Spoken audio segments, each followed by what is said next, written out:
Huh. Assalamu alaikum wa rahmatullahi wa barakatuh. Brothers and sisters, the jealousy of women, right? It's not here. It's like they've been told to observe Salah, Zakat, Hajj, fast in the month of Ramadan. It's like an ibadah for them. It's like an act of worship for them. You know, as a teacher in the high school, I teach in the high school, of course. When you grade or score Habiba 10 over 10 and then Aisha 10 over 10, Aisha would come complaining that the zero behind her one is smaller in size compared to the zero behind the Habiba's one. This is how far women have gone with regards to jealousy. Who would ever imagine that of all people, our mother Āisha radiallahu anha, the wife of the Messenger and the daughter of Abu Bakr radiallahu anhu, in connivance with Hafsah radiallahu anha, the daughter of Umar, the wife of the Messenger, would plot against Zainab bint Jahsh? Whoever imagines that? Why?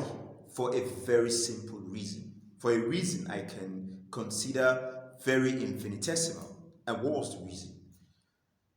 Āisha radiallahu anha said that Rasulullah on that fateful day entered into Zainab bin Jahsh's room and spent more than usual. Let's say Rasulullah used to spend 20 minutes before, and this time around he spent 25 to 30 minutes. This is what I can liken it to. This. And then Aisha spearheaded a coup, a plot against Zainab bin Jahsh, and Rasulullah fell for it. He fell for it. And what did they say? Aisha told Hafsah, should the Messenger of Allah step out of Zainab bin Jahsh's room, let us say that he smelled maghafir. Let us say that the unpleasant smell of maghafir was emitting from him. Maghafir was some kind of fruit in those days that had this kind of unpleasant smell.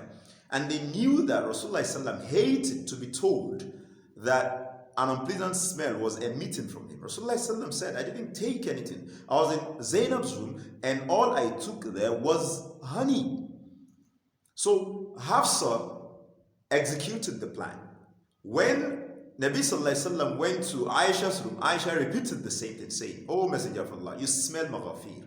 Rasulullah swore an oath that he would not enter Zainab's room anymore and he would not take honey in her room, in her apartment. Why? Like I said, for a very simple reason. Rasulullah stayed more than usual. So my dear brothers and sisters, as a husband, know when you're exceeding the time of a particular wife. And then as a wife in whose house your husband is spending more than necessary, learn to push him away. Learn to ask him to go to the wife whose time it is, to avoid problems, to save ourselves from problems. Assalamu alaikum wa rahmatullahi wa barakatuh.